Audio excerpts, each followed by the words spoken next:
We're extremely pleased to have with us today Father Miguel Descoto, who was the Minister of Foreign Affairs for the Nicaraguan government during the Sandinista regime.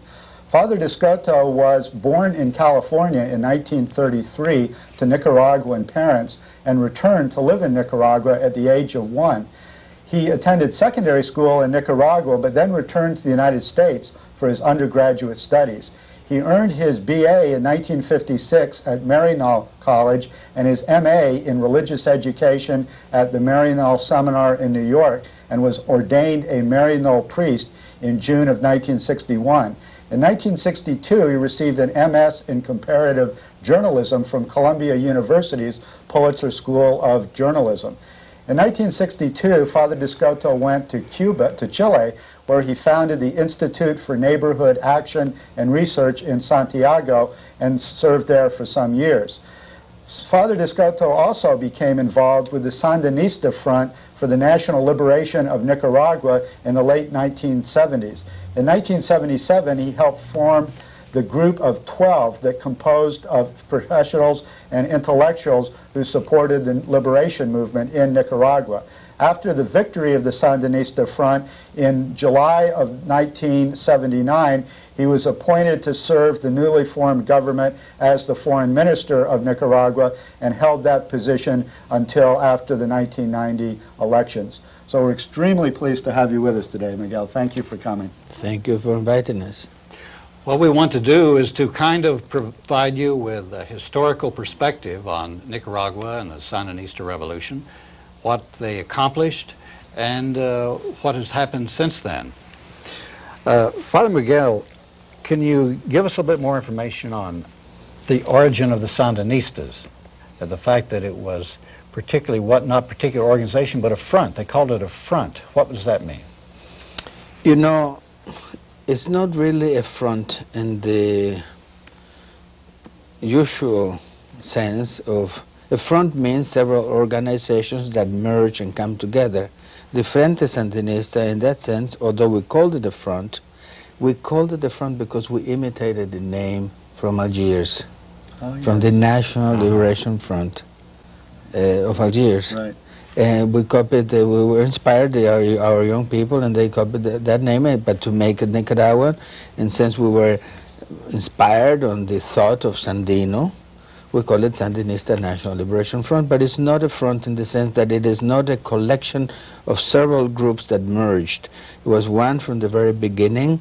It was inspired in the action of Sandino. Sandino was a patriot who back in the late 20s fought for the expulsion of the Marines from Nicaragua. Nicaragua had been occupied by the United States practically since 1909, 1910, when they overthrew the president and then sent Marines to Nicaragua to hold the people down as they were protesting because they wanted to determine their own destiny. And so, at any rate, Sandino fought for that, and in 1933, on the 1st of January, the Marines left. And they had left behind them the National Guard, an organization that they had founded after the model of what they had already done in the Dominican Republic 10 years before. And many American observers were saying, don't do that in Nicaragua because you will, this fellow that you're appointing to be the head of the National Guard is going to become a second Trujillo. And that's exactly what happened. Somoza. Somoza. The first heads of the Nicaraguan National Guard were American generals. And then when they left, they appointed Somoza. And one of his first tasks was to get rid of Sandino. Sandino had retired to the mountains in northern Nicaragua. He had established this farmers cooperatives in Huihuili. It's a mountain town, 300 families. He had been invited to come down to the presidential palace in Managua for a banquet in his honor. After the banquet, as he was coming down that hill, he was ambushed and taken away and shot. And then they went to the house of the Minister of Agriculture, Sofonias Salvatierra, who was his host. That's where Sandino was staying overnight with the other people who came with him. And they killed everyone else who was there too. And then they went to Wiwili, and they wiped off, killed all of the people who belonged to the cooperative, hoping in that manner to erase forever this nationalistic spirit and this fight for sovereignty and independence and among our people. But then, you know, as they said in the early church, the seed of the blood of martyr is the seed of converts. So we saw sprouting all over the place los cachorros, as we say, the cubs of Sandino. And the Frente Sandinista was formed again in 1960, and it grew and grew and grew until the man who was to become the president of Nicaragua, Daniel Ortega, was freed from prison in 1974, and he led our country, first of all, to plan for the final insurrection. He was only 28. He had been in jail that last period for 7 years. He had initially gone to jail the first time when he was 14. He's a Catholic, a devout Catholic, and he said that he could not be faithful to Christ when he was 14 if he watched with folded arms what was happening to the people. And he became involved, he became engaged in activities against the Somoza dynastic dictatorship. Which was horribly brutal by any standards. What attracted you initially to join the Sandinistas, and what were some of your first experiences with the movement? Well, first of all, let me divide it in two parts. What attracted me to Sandino? You must know, first of all, that in Nicaragua it was virtually impossible to get any documentation in books on Sandino. Nicaragua may be, well, the only country in all of Latin America, or maybe the world as far as I know, where you don't have sources, historical sources at the National Library on your own country. One of the methods that Somoza used in his process of domestication, it was to make sure that people did not have pride in their own identity or even had a sense of their own identity. And so, but I began at age 12 collecting books. At age 13 I left my country for 36 years. And all over the world I looked for books. Today I have the most complete library on Nicaraguan matters. I learned that way about Sandino. Sandino became known to the world, to Latin America, through a great man from Argentina who died only recently in Mexico, Gregorio Seltzer. He wrote several books on Sandino. And what attracted me to Sandino is that I found it very attractive that he loved the American people in spite of the fact that our country was victimized by the American government. And I found that extremely appealing.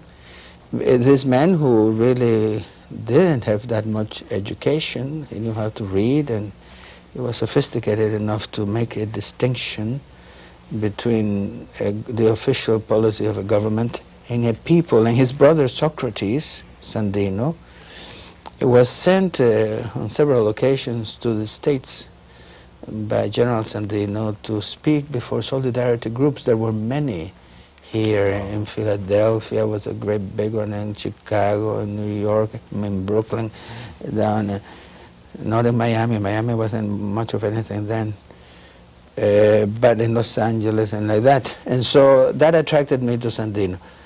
But, and of course the cause. But I never knew that I knew anyone who was a member of the Frente Sandinista. Remember, I didn't live in Nicaragua. Right. You were in I was a missionary in Chile, and then in the States. I was director of communications for Marinol in New York. And as far as I knew, when I wrote the introduction to the history of the National Guard of Nicaragua, I do mention the Frente Sandinista, but when I wrote that, I never knew that I knew anyone who was a member. Because people didn't come up to you and say, hi, I'm a member. That was a clandestine organization. Right. And then I was called. And when was this? What year was it? I was called in 75. 75. And I, you know, I had to go, and first I said, look, I don't know if I can. I admire you for what you're doing, but I'm committed to nonviolence. Not that I want to deprive anyone or any people of the right to use any means to save their life. Because of the church's negligence, we never really took an element of the gospel seriously, which is the spirituality of struggle, of nonviolent struggle. And we therefore allow the cancer of injustice to grow to such dimensions that it makes it inevitable that eventually you have a big problem. I had been influenced very much in the United States by Dr. Martin Luther King, the greatest influence in my life of any contemporary. Later on, through King, I went to Gandhi. Right. So it's from Christ to King to Gandhi. And but they told me, well, Father, we know exactly. They had well documented everything that I had said and written. And he said, but we want this ingredient. He says, we are not militarist and we are not violent, but we're going to fight. And we want you to help us to help us to establish the direction in which we must go to really create an authentic democracy. You know, that word, so dirtied by the likes of Reagan or Bush, the Pharisees of Western democracy, it's a good word. And we must, and we have been working to rescue it, because it means empowerment of the people. It means people's rule. It's not only politically what I would call a political expediency. This is a moral, religious imperative to work so that the people have the reins of their own destiny. And so they asked me to help them and to work with them. So I said, I'll probably get in trouble with the church, but I don't want to get in trouble with our Lord on that day of reckoning, so I accept. I will not walk on to Jericho and lead you bleeding by the roadside. And so I got involved, and then it grew, and then Daniel said, now you must be my foreign minister. I said, Daniel, please let me go to the slums, where I have always worked. Now, excuse me, was this after they had kicked Somoza out, or were they still fighting in the jungle, in the mountains? No, when I was brought in first, is when we were fighting. Right. Before the insurrection, before the final, I was brought in as a member of the Frente. But then, when Somoza was still there, remember we named a junta, a government, although he's still there, and then Daniel named me foreign minister. Before the revolution had been carried through. Before Somoza went out. Right. And as such, I spoke at the Organization for American States in that historic 17th consultative meeting, where the United States had, in the last moment when they realized that the Sandinistas were going to overthrow Somoza, they wanted to have a green light for American intervention. And the way they do that is they get an approval for the sending of an inter-American peacekeeping force, which is really an American invasion with a little camouflage of some token representation from other countries, as they had done in the Dominican Republic. Exactly. And, well, with the help of God, we managed to obtain the greatest defeat ever for the United States at what had been, to then, the Ministry of Colonies, the OAS. That was the turning point. Right. Where were you on the eve of the revolution? Were you still in the United States, or had you returned to Nicaragua? On the eve of the overthrow of Somoza? Yes, exactly. Right. I was, well, totally involved. I was already acting as the foreign minister of the Sandinista National Liberation Front. Were you living in Nicaragua, or you were still? No, I had 30 years prison sentence in Nicaragua, so I lived in Nicaragua, but I was one night here, 2 nights there. Underground. Underground, I had. I was a member of the Group of 12, you remember, and we got this.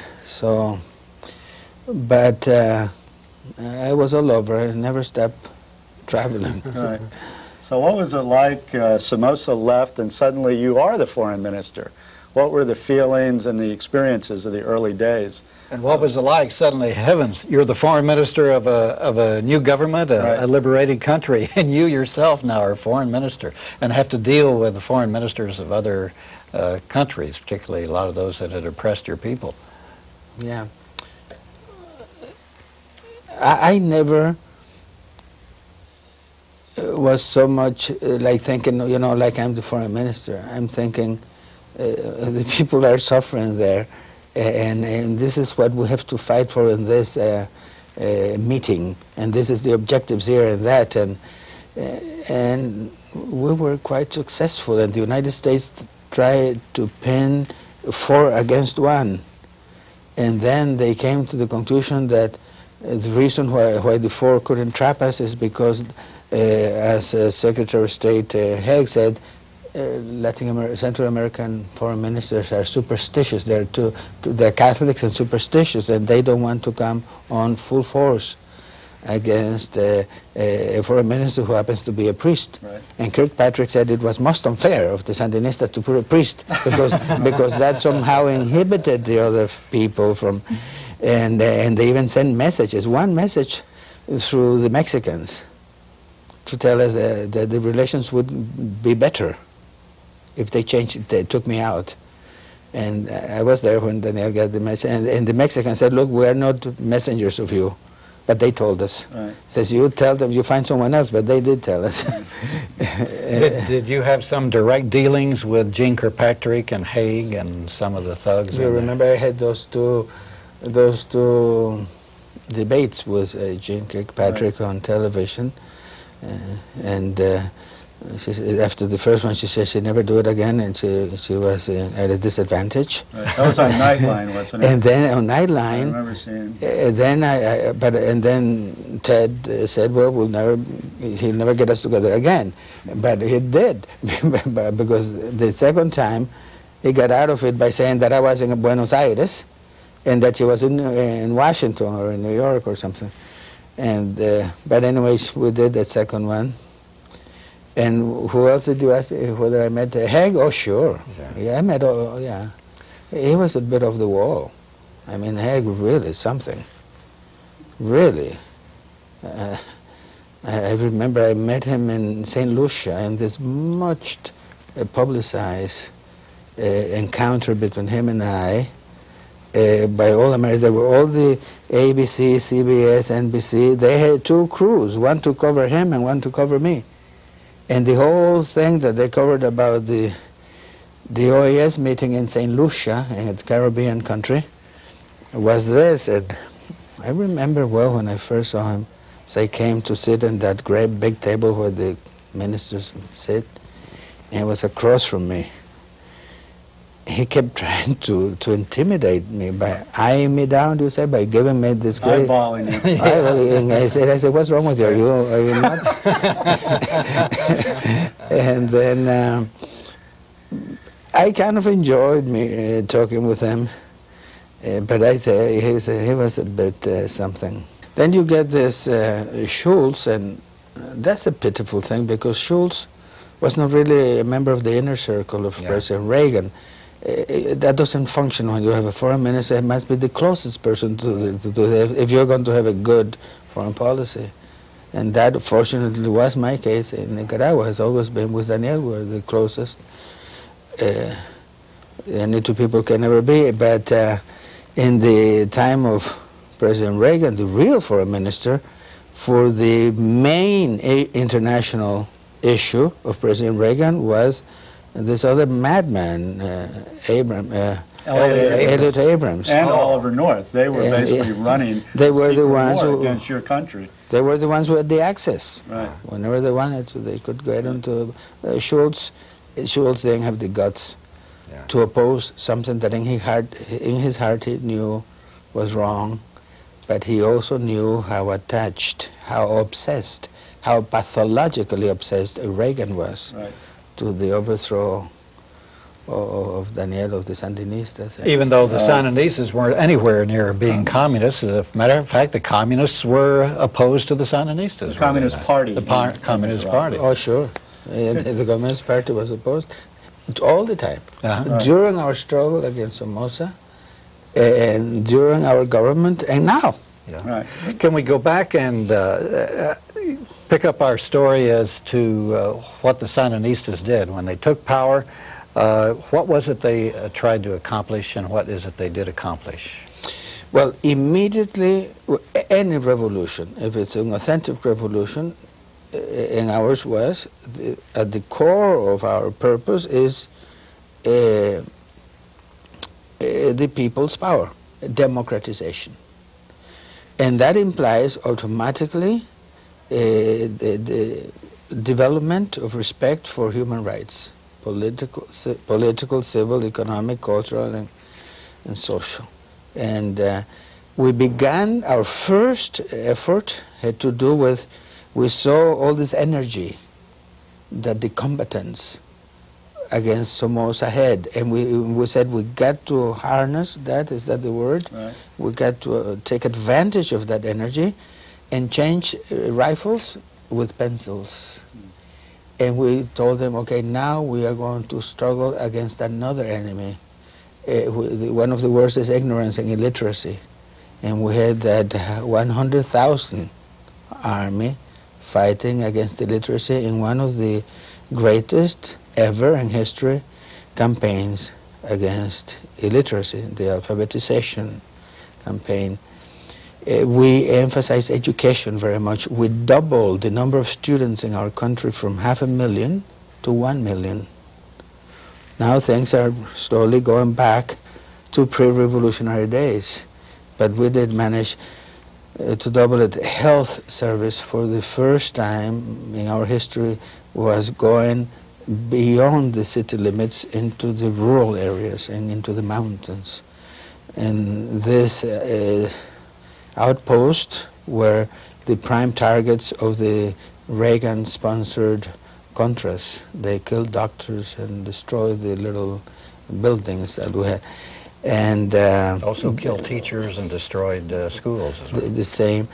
And the other priority was the democratization of ownership. We had a concentration in the hands of few. We made new owners over the whole period, about 120,000 families who became new owners. Percentage-wise, in our country, that's a large number of people. We brought unionism that was theoretically allowed, but God forbid if you tried to organize the rural workers. Under Somoza, it was never possible. We made it possible, and pluralism of political parties. Before that, there could not be more political parties. Under Somoza, in order to the Constitution said you could, but it said you needed to show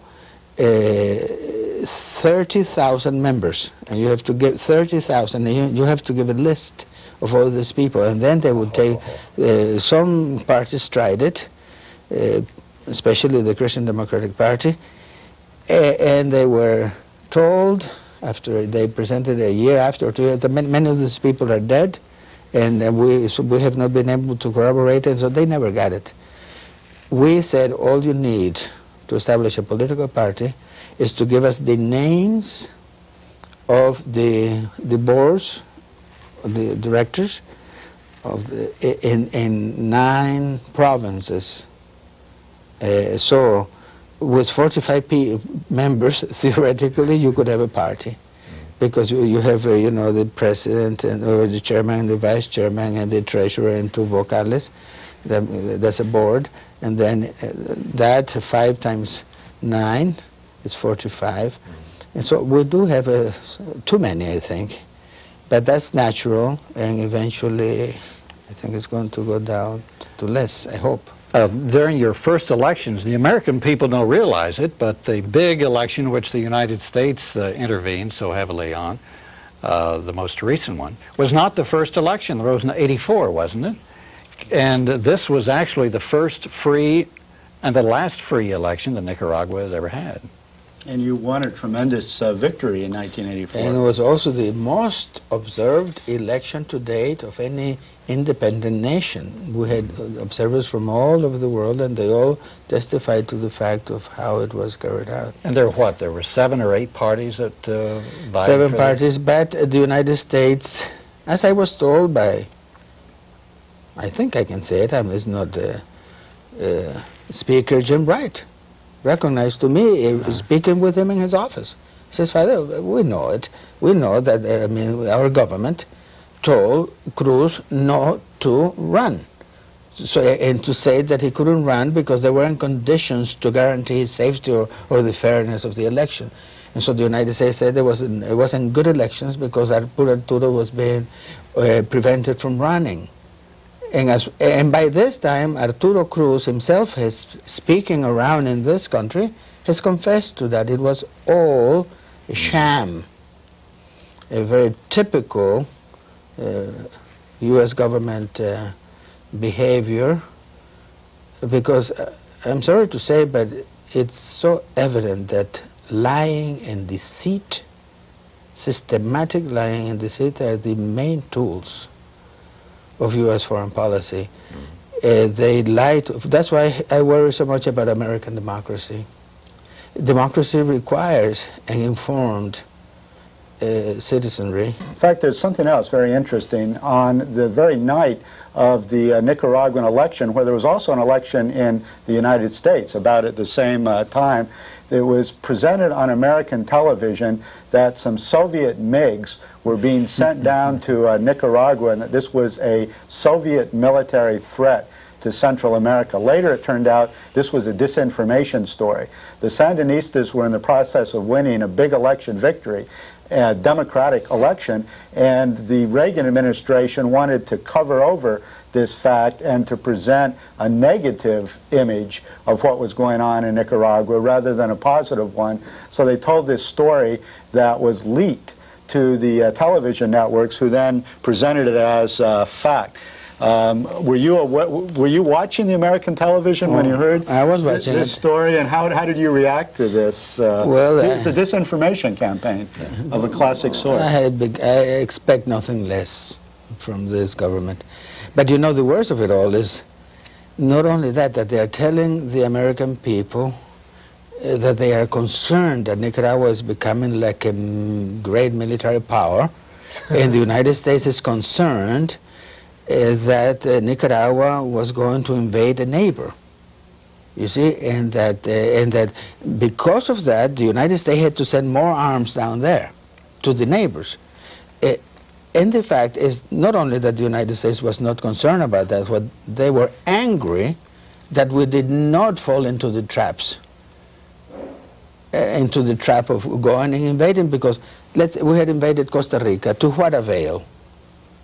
What possible benefit could have accrued to Nicaragua for doing that crazy thing? We would hold it for, what, 3 hours or 3.5 hours, and then have served in a silver platter what they were dying to get, an excuse. Because even if we had done something which under international law we could have done, which is go right after the bases of the enemy under the right of imminent defense, you could do that, and also we had pursuit, but they wanted us to fall into the trap, and what they were angry about and concerned about is that we were not invading. So it was a real diabolical lie, just like when they said that we were getting too close to the Soviets. That wasn't the concern. They wanted us to get closer, because that's why they went trying to put pressure in Europe and in Latin America to cool it with Nicaragua. They wanted to leave us in such a situation that we had no alternative but to turn to those countries that were not permeable to American pressure to give us what we needed to keep living, oil and things like that. And so I tell you, this country is the plague on humanity. And I really pray. I mean, what is the future?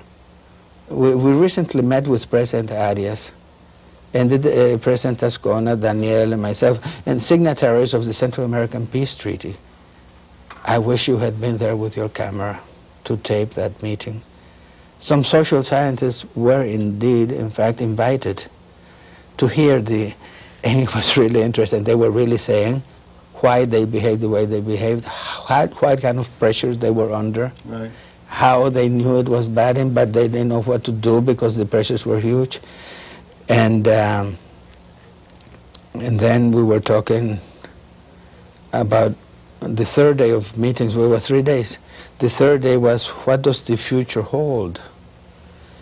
And then when we came to that, the big question was, what will these people be doing? I mean, the future depends on us to a great extent.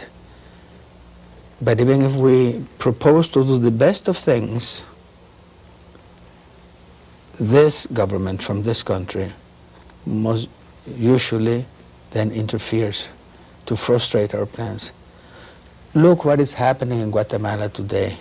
There's hardly a country in the world where you have a worse human rights situation. Who is to blame?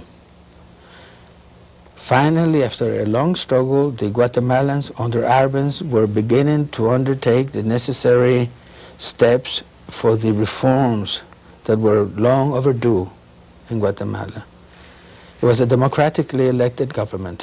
This was 1953, 54? 53, yeah. You have it in that very well-written book, Bitter Fruit, right, by Stephen Kinzer. Right. And the United States decided to overthrow Arbenz. And they're always doing that. And so we don't have a chance. These enemies, they speak so much about democracy. How can anyone who would not even allow us independence say that they're interested in democracy? Independence by itself does not lead to democracy, but it is indeed an absolute indispensable prerequisite for it. Can we ask you about the Contra War and George Bush? We've read in the United States in the Rolling Stone in an article called The Dirty Secrets of George Bush that it was Bush himself and not Oliver North who was initially leading the illegal project of arming the Contras, of giving weapons to the Contras to fight the Sandinista government at a time when Congress forbid U.S. arms being used given to the Contras. And we heard that Bush himself was part of this project to fund the Contras. Did you get those stories in Nicaragua? And what is your sense of the Contra War, of who was leading it and what its purposes were? Well, we certainly never ever trusted Bush. We knew who he was, and we knew the degree of his commitment. And Reagan, well, to me, he was a clinical case. I mean, Reagan was obsessed, but pathologically obsessed. It's insane that he should have dedicated more time to Nicaragua than to any other single international issue. It is insane, it really is. No, I think I don't mean any irrespect for a human being, but I think he should have been, instead of re-elected, he should have been committed. But at any rate, initially, what was the purpose of the Contra War? Initially, when Reagan first put it together, the objective was the military overthrow of the Sandinistas. That's why Tom Enders got into problems and eventually was kicked out because he was insisting on what here they euphemistically refer to as the two-track diplomacy. They used to call it a carrot and stick. And Reagan says, no carrots, only sticks. and so, but after the and they really thought it was going to be a quick thing. Remember how they hooked Honduras into going along. Honduras was reluctant, not out of principle, out of fear. They were reluctant to go with the United States in this. And the United States said, look, in 1 month's time, we will have conquered a sizable part of northern Nicaragua with a city. We will have a government there that we will recognize, and our other friends, our other democratic friends, like Paraguay and God knows what else, will give recognition to that government, making it quite legitimate for Panama, us. Noriega. Noriega, yeah. And we will move in and give them support and whatever. But they promised Honduras that at any rate, this would never take more than 3 months. And in 10 years, they never got 1 inch of one city for 1 day. So, already within the first term of President Reagan, he realized that the Contras were not going to be able to achieve the purpose for which they were created, but he nonetheless chose to maintain it because the main objective, as Roy Gottman has well documented, and people like Peter Kornblue from the Central American Archives in Washington, the main objective was the destruction of the Nicaraguan economy. Yes. The Contras would help towards that. Right. And then you have the Contras and the destruction of the economy, which itself, according to this theory, then it would bring the discontent among the people, and the people that would be an uprising, and then maybe you can get the Honduran army in and God knows what, and then get rid of, do a repeat of what they did in Wiwili in 1934, wipe out the Sandinistas. I think one reason particularly they were aiming at the economy was not only to create a lot of discontent among the people so that the Sandinistas would lose their support, but also it was very dangerous to the United States, the fact that the Sandinista economy had flourished before the U.S. intervention. It was had the largest growth rate in the hemisphere. In the first 2 years of the revolution. Right. And that was a bad example, that you were being independent of American economic interests and governing your own economy in the interests of your own people. That's very bad, Miguel. That's the title of a book published in England about Nicaragua. The title is Nicaragua, the Threat of a Good Example. Right. That's correct. Can I ask a question about Noriega? That's part of the Contra War. Noriega was working with the Reagan administration to supply the Contras, etc. On the other hand, there were also rumors that Noriega was friendly to Cuba and Nicaragua, that he was playing both sides of the street, so to speak.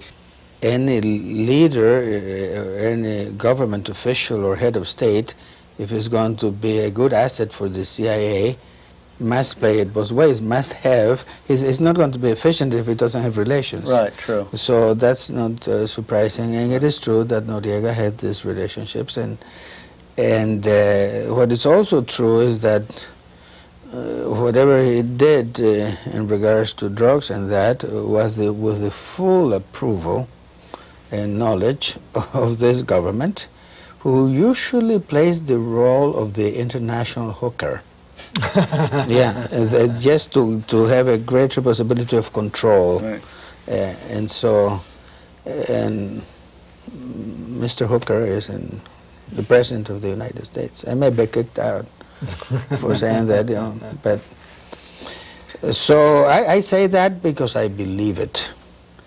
And how do I see the invasion of Panama? It's gross, unbelievable. It proves what Conor Cruz O'Brien says in his book recently published by Harvard University Press, Gadland. he says that the problem is that the United States doesn't feel so much to be the appointed by God to do something. It has reached the point where of the deification of the state. It is itself God, and therefore above any law, human or divine. And so they invade the country, and they do it to save democracy. And it's sad. But that's why I say at this point in time, and for some time in the past, the United States is behaving as a plague in humanity, as a plague for those who really want freedom, who really want independence, and who really want democracy. These people mention these words only to dirty concepts that are very good and deserve to be respected and practiced. And so I hope someday that the American people will wake up and really show me that they love their country more than they love their individual selfish objects, and begin to exert a leavening action within their own country. I remember as a foreign minister, other foreign ministers sometimes in a patronizing sort of way would say to me, you know, Father, what possible good can come to Nicaragua from this uneven struggle?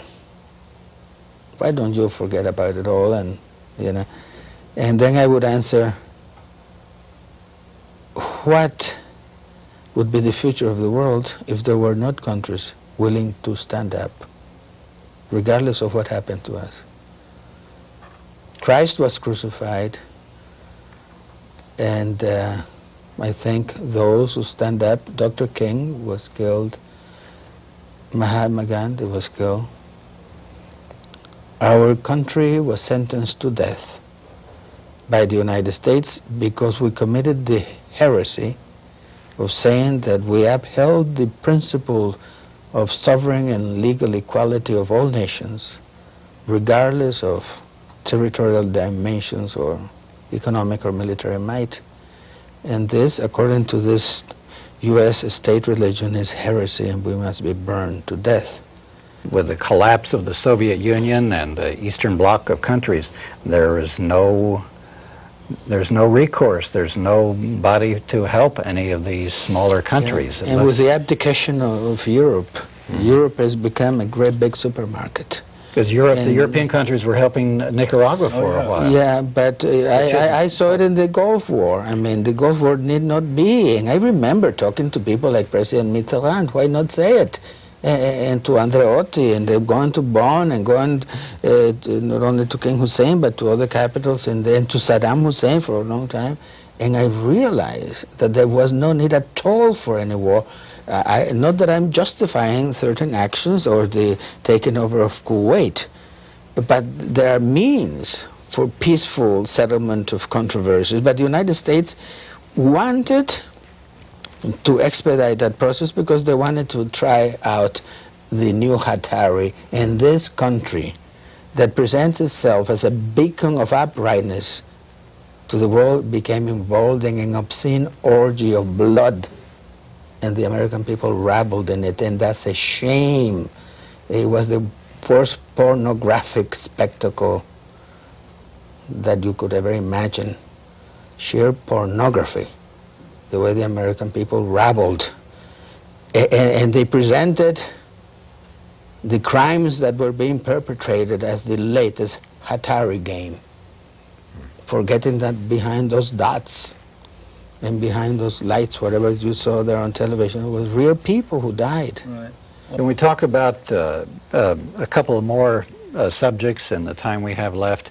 Can you tell us about the elections which took place, in which the Sandinistas lost, in which the U.S. intervened so heavily? Can you tell us about that process?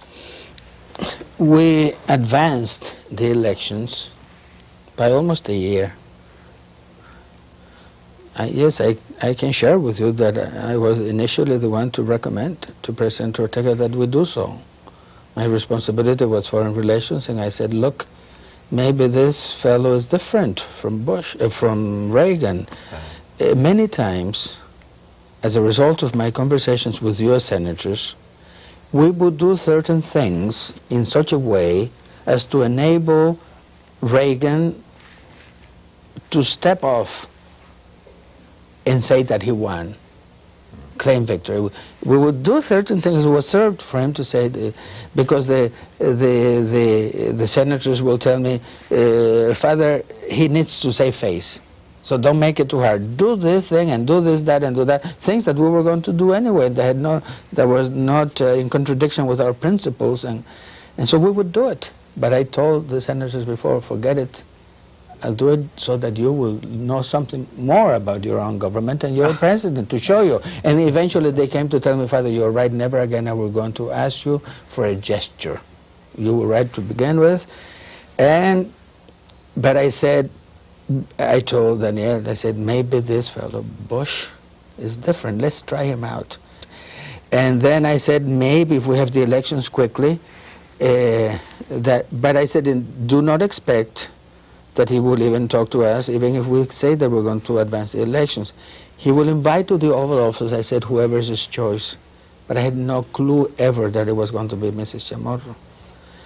But I did guess it that there were going to be picture opportunities as means of pressuring the people and saying, this is my anointed one, this is my chosen one. You choose her and we'll pardon your life. You choose the other one and we will continue to kill you. That was what happened. And they say there were free elections and the people went to vote with a gun in their heads. And yet what is amazing is the 41% of the people said, okay, go ahead and kill me. And they voted for that. Under such circumstances, that's a very high. Because they believed in the Sandinistas and what you had attempted to do for the country. Yes, now what is happening is, again, is surreal, because the United States put together this coalition called UNO, Unión Nacional Opositora, 14 parties, an unbelievable assortment of the most radical, they call it the Movement for Popular Action, Marxist-Leninist, Communist Party, Socialist Party, and then you move more towards the center and then to the extreme right. And they all together make this UNO. And then they were told how to run a convention in which you elect a candidate, with popcorn and all the trimmings of American, and they took it seriously, and they thought they were free to choose their own candidate. And they had the first voting, and Mrs. Chamorro only got 2 votes. You needed at least 8.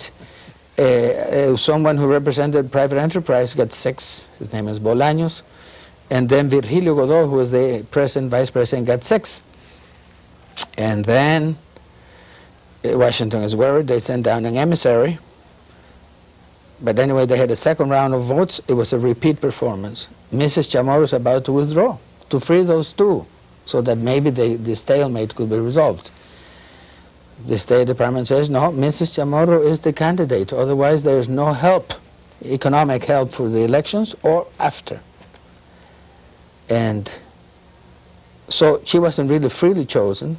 Godoy feels, the man who was the vice president, that the presidency was stolen from him. He is committed to the overthrow of Mrs. Chamorro. The UNO coalition is against her, almost all of them. The real base of support of Mrs. Chamorro is the Frente Sandinista. We want stability, we want... And so it's surreal.